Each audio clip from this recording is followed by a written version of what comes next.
اس کا کوئی جسم نہیں.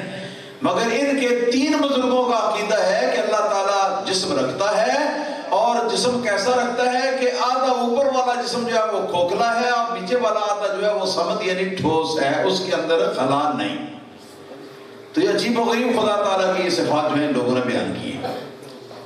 اور یاد رکھیں ہمارا عقیدہ ہے، اور تمام ائمہ متکلمین، تمام ائمہ اہل سنت والجماعت کا یہ عقیدہ ہے کہ جو شخص اللہ تعالیٰ کے لیے جسم کا قول کرے، یہ کہے کہ جیسے دوسرے جسم ہیں، اس طرح اللہ تعالیٰ وحدہ لا شریک بھی ایک جسم ہے، جو شخص ایسا کہے وہ دائرہ اسلام سے خارج ہے، وہ مسلمان نہیں. تو ہمارا ان کا اختلاف توحید ہی سے بالکل راستے راہیں جو ہے وہ جدا کر رہا ہے. لہذا اپنے ایمان کی حفاظت کریں اور سمجھیں ان کو کہ یہ کیا.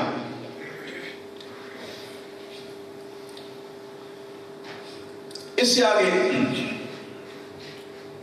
تیسرا مسئلہ،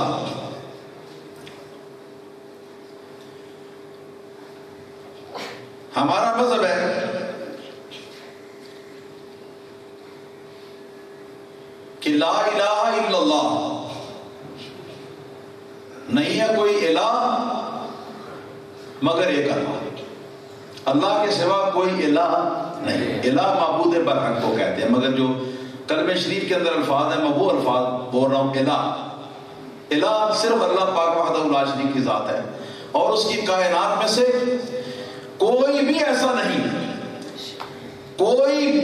نہیں کہ جس کو اللہ پاک نے الہ ہونے کی صفت دی ہو کہ وہ بھی الہ کہلا سکے. چنانچہ اس سلسلے میں شیعہ حضرات کی مشہور و مستند کتاب تفسیر قمی کی جلد 2 ہے، صفحہ نمبر 294 ہے. اس میں ذرا آپ دیکھیں کہ یہ الہ کس کو کہتے ہیں، ان کے نزدیک الہ کون ہے. شیعہ مذہب کی نہایت پرانی یہ تفسیر ہے کتاب کی، جو آج سے 1000 برس سے بھی پیشتر کے زمانے میں یہ لکھی گئی ہوئی تھی. یہ کوئی چھوٹے موٹے پٹیاں قاعدے نہیں ہیں جن کو میں پڑھ رہا ہوں، بلکہ میں شیعہ مذہب کی اصل مستند اور ان کی مستند ترین کتابیں جو ہے وہ پڑھ رہا ہوں آپ حضرات کے سامنے. اس میں لکھا ہوا ہے افرأیت من اتخذ الہہ ہوا. اللہ پاک کی یہ اللہ پاک کا یہ فرمان ہے، قرآن پاک کے الفاظ ہیں جس کا معنی ہمارے نزدیک یہ ہے افرأیت، کیا تم نے دیکھا، من اس شخص کو، اتخذ جس نے بنا لیا، کیا بنا لیا، الہہ اپنا الہ، جس نے بنا لیا اپنا الہ، کس کو، ہوا ہو اپنی خواہش نفس، یعنی اللہ کی بجائے اپنی خواہش نفس کو جس نے الہ بنا لیا. اللہ پاک اس کا ذکر کرتا ہے یہاں پر. تو یہاں پر شیعہ حضرات کا مشہور مفسر علی بن ابراہیم قمی لکھتا کہ نزلت فی قریش، یہ آیت قریش مکہ کے مشرکین کے بارے میں اتری تھی.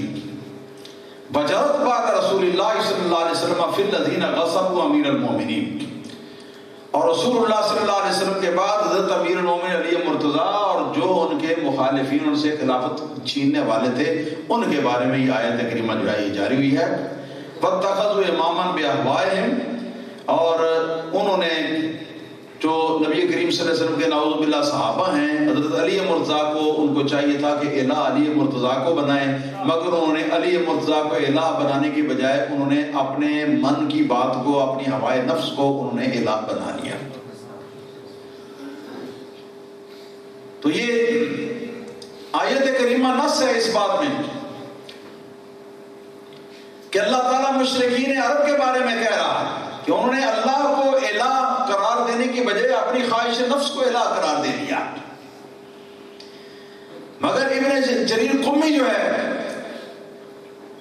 علی بن ابراہیم القمی، وہ یہ کہہ رہا ہے کہ یہ پہلے تو قریش کے بارے میں یہ اتری ہے اور بعد میں یہ آیت کریمہ جو ہے یہ جاری ہوئی ہے، جاری رہی ہے، آگے بڑھی ہے، اس کا حکم جو ہے آگے چلا ہے اصحاب نبی کریم صلی اللہ علیہ وسلم اور حضرت علی مرتضیٰ رضی اللہ تعالیٰ عنہ کے بارے میں، کہ جب اصحاب نبی کریم صلی اللہ علیہ وسلم نے مولا علی کو بنانا تھا الہ، تو مولا علی کو الہ بنانے کی بجائے انہوں نے اپنی مرضی سے کسی اور شخص کو الہ بنا لیا۔ نعوذ باللہ ثم نعوذ باللہ ثم نعوذ باللہ۔ اسی طرح ایک اور آیت کریمہ ہے اسی تفسیر قمی کے اندر کی، اسی مقام پر بھی لکھی ہوئی ہے، لکھا ہوا ہے وَمَن يَقُلْ مِنْهُمْ إِنِّي إِلَٰهٌ مِّن دُونِهِ، اور ان مشرکین میں سے کون ہے جو یہ کہہ سکے، ان مشرکین میں سے کون ہے جو یہ کہہ سکے کہ انی الہ، کہ خود میں ہی الہ ہوں، من دون ہی، اللہ کے سوا۔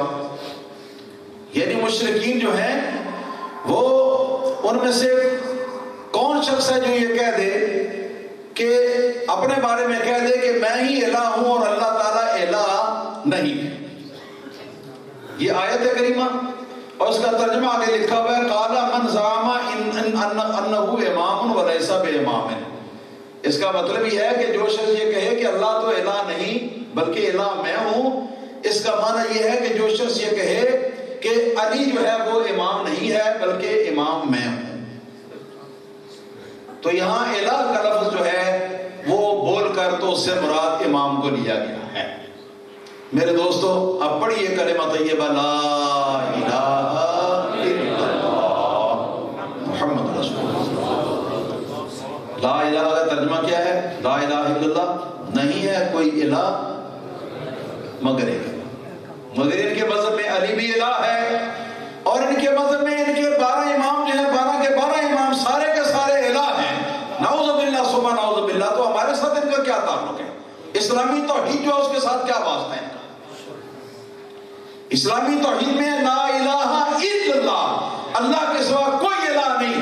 ان کی توحید جو ہے اس کے اندر یہ ہے کہ علی بھی الہ ہے اور 12 اماموں میں سے ہر ایک ایک امام جو ہے وہ بھی الہ۔ اسی طرح ہمارا ایمان ہے کہ رب کائنات اللہ وحدہ لا شریک۔ بولو کیا امام ہے، کیا ہمارا عقیدہ ہے؟ رب کائنات اللہ تعالی وحدہ لا شریک لہ۔ مگر ان کا عقیدہ جو ہے اس کے مقابلے میں سن لیا آپ نے کہ حضرت علی بھی الہ ہیں اور 12 امام جو باقی ہیں 12 اماموں میں سے وہ بھی الہ ہیں۔ یہی تفسیر قمی جلد نمبر 2 صفحہ نمبر 390 ہے، ایران کی چھپی ہوئی ہے میرے پاس۔ حوالہ اگر غلط ہو، ایک حوالہ غلط ہو تو 1 لاکھ روپے انعام دوں گا۔ حوالہ غلط نہیں ہوگا۔ آیت کریمہ لکھی ہے من یعرض عن ذکر ربہ، جس کا سیدھا سیدھا ترجمہ جو بنتا ہے وہ یہ ہے کہ جو شخص اعراض کرے، جو شخص منہ پھیرے، کس چیز سے منہ پھیرے؟ عن ذکر ربہ ہی، اپنے رب کے ذکر سے، اپنے رب کے ذکر سے۔ اس کی تفسیر اس مفسر نے کی ہے کہ قالا ذکر ربہ ہی ولایت علی ابن ابی طالب۔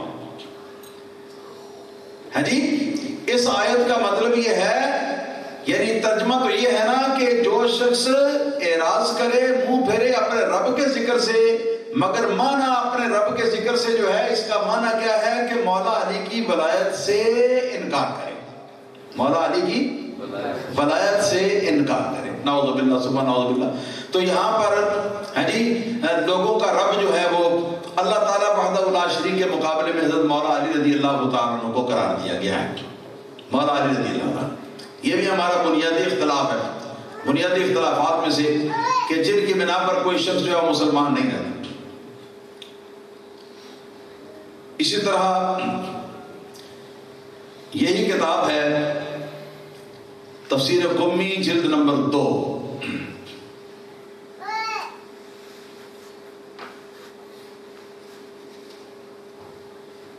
تفسیر قمی جلد نمبر 2 صفحہ نمبر 253، صفحہ نمبر 253 ایران کی چھپی ہوئی ہے۔ قرآن پاک کے اندر یہ آیا ہے وَأَشْرَقَتِ الْأَرْضُ بِنُورِ رَبِّهَا، یہ قیامت کے دن کی اللہ پاک نے نقشہ کشی فرمائی ہے اس آیت کریمہ میں۔ رب نے فرمایا کہ اور چمک اٹھے گی زمین، چمک اٹھے گی زمین، اشرقت چمک اٹھے گی، الارض زمین، بے نور ربہا، کس چیز کے ساتھ چمک اٹھے گی؟ بے نور ربہا، اپنے رب کے نور سے۔ بتاؤ زمین کا رب کون ہے؟ بولو بولو۔ آسمانوں کا رب کون ہے؟ اور ہر چیز کا رب کون ہے؟ اللہ ہے۔ تو زمین جو ہے وہ اپنے رب کے نور سے زمین روشن ہو جائے گی، زمین چمک جائے گی، چمک اٹھے گی۔ اللہ پاک نے قیامت کے تذکرے میں یہ اللہ پاک نے یہ بات جو ہے فرمائی۔ شیعہ مفسر اس کی تفسیر کرتا ہے یعنی قال رب الارض یعنی امام الارض، کہتے ہیں کہ رب الارض سے مراد امام الارض ہے، کہ جو 12 اماموں سے ایک امام ہے جس کی امامت کا وہ زمانہ ہوگا، تو اس امام کے نور سے زمین روشن ہو جائے گی۔ تو یہاں رب الارض زمین کا رب جو ہے وہ قرار دیا ہے انہوں نے قرآن پاک کی آیت کے ان الفاظ کی تفسیر میں قرار دیا ہے اپنے امام، اپنے ائمہ۔ تو ان کے امام بھی رب ہے، ان کے امام بھی رب ہے، نعوذ باللہ ثم نعوذ باللہ من ذالک۔ اور ایک بات آپ سے میں یہ کہتا ہوں، اس کا خود آپ ذرا معاشرے کے اندر آپ رہتے ہیں پاکستان کے، تو یہاں آپ خود بھی جائزہ لے سکتے ہیں۔ میں پہلے سنا کرتا تھا کہ شیعہ ملنگ بھنگ پی لیتے ہیں، تو پی کے تو اس کے بعد نعرہ لگاتے ہیں نا، جب تو نعرہ لگاتے ہیں علی رب، باقی سارے یب بھی یب، یہ نعرہ ہے شیعہ ملنگوں کا۔ آپ بھی کبھی قریب سے کسی کو دیکھیں تو یہ نعرہ آپ بھی سنیں گے، علی رب باقی سارے یب۔ باقی سارے سے مراد کون ہے؟ باقی سارے سے ابو بکر صدیق مراد ہیں، عمر فاروق مراد ہیں، عثمان ذو النورین مراد ہیں، دیگر صحابہ کرام رضوان اللہ تعالی علیہم اجمعین مراد ہیں۔ تو جو ان تمام اکابر صحابہ کرام کو یب بھی یب کہتا ہے اور مولا علی رضی اللہ تعالیٰ عنہ کو رب کہتا ہے، آپ بتائیں کہ ہمارا اس کے ساتھ کیا تعلق ہونا چاہیے؟ ہمیں ہوشیار ہو کر اپنے ایمان کی حفاظت کرنی، کسی کے ساتھ لڑنا نہیں، وہ ہمارا کام نہیں۔ وہ جو کر رہے ہیں ہم دعا کرتے ہیں کہ اللہ پاک ان کو ہدایت دے یا پھر ان کا بیڑا گرک کرے۔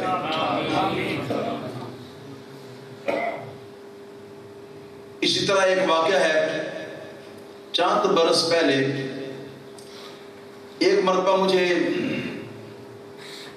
لنڈ پور جانا ہوا۔ لنڈ پور جانتے نا، ایک گاؤں تھا پرانے زمانے میں، لیکن آج کل تو شہر کا حصہ بن گیا۔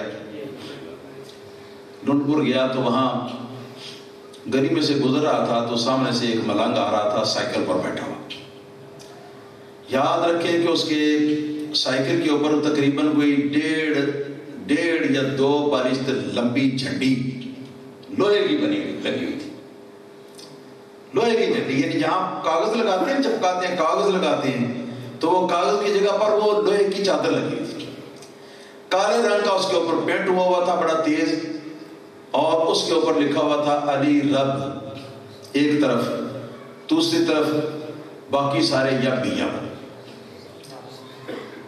اس حد تک ان لوگوں کی چیرہ دستیاں ہیں اللہ تعالیٰ کی شان میں، اور نعوذ باللہ ثم نعوذ باللہ پاکان امت کے بارے میں، پاکان امت کی شان۔ سب کا رب یا زمین کا رب اللہ تھا، سب کا عقیدہ ہے کہ اللہ ہے، مگر ان کے نزدیک ان کا امام ہے۔ فلا حول ولا قوة الا باللہ العلی العظیم۔ لیجئے ذرا سینے پر ہاتھ دھر لیں اس کو سننے کے لیے۔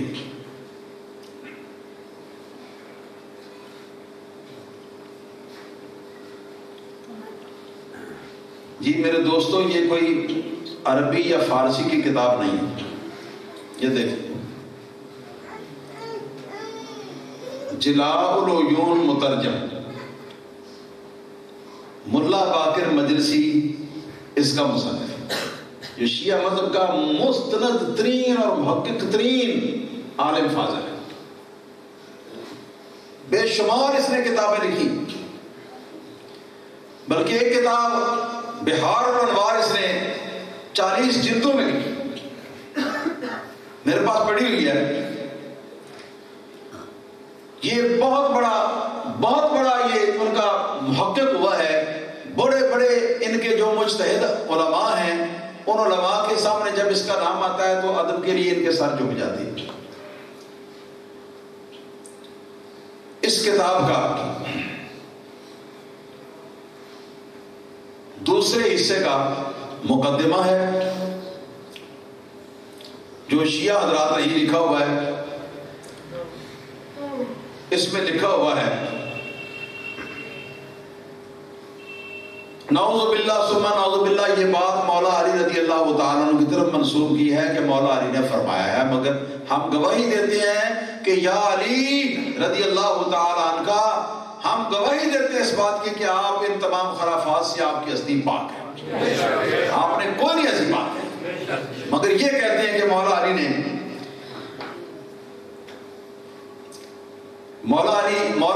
حضرت محمد بن علی کون ہے؟ حضرت امام جعفر صادق، حضرت امام باقر، حضرت امام محمد باقر، ان کی طرف منسوب کیا ہے. مگر ہم یہ گواہی دیتے ہیں کہ امام باقر رضی اللہ تعالیٰ عنہ اس سے بالکل بری ذمہ ہیں، انہوں نے بالکل نہیں فرمایا، لیکن یہ کہتے ہیں کہ انہوں نے فرمایا.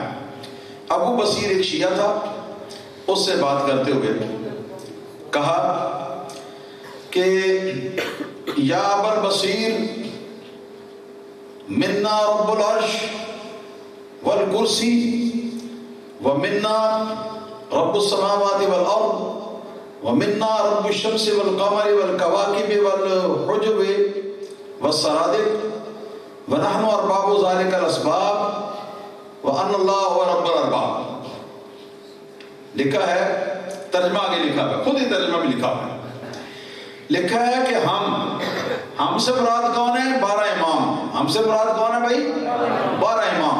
اماموں کے بارے میں لکھا ہے کہ ہم جو 12 امام ہیں، لکھا ہے کہ ہم ہی ہیں رب عرش و کرسی کے، اور ہم ہیں رب آسمان و زمین کے، اور ہم ہیں رب انبیاء اور ملائکہ کے، اور ہم ہیں رب لوح و قلم کے، اور ہم ہیں رب جنان یعنی جنتوں اور حور العین کے، اور ہم ہی ہیں رب شمس و قمر، کواکب اور حجاب ہائے قدس و جلال و سرادق کی عظمت و کمال کے، اور ہم ہی ہیں سب چیزوں کے رب، اور خداوند کریم رب الارباب ہے.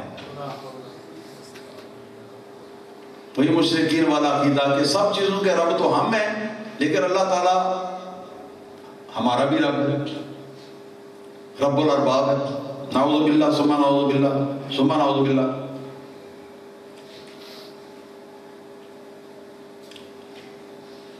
پھر یہ لکھا ہے اسی کے اوپر، جناب علی علیہ السلام کے نورانی قطرات سے انبیاء اور ملائکہ پیدا ہوئے، لا حول ولا قوت الا باللہ العلی العظیم. پس انبیاء و ملائکہ ان کے نور سے ہیں، اور ان کا نور خدا کے نور سے ہے، پس وہ جمیع الانبیاء والملائکہ سے افضل ہیں، اور نبیوں اور فرشتوں کی تدبیر و تعلیم و تربیت انہی کے سپرد ہوئی، اسی لیے وہ رب الانبیاء والملائکہ ہیں.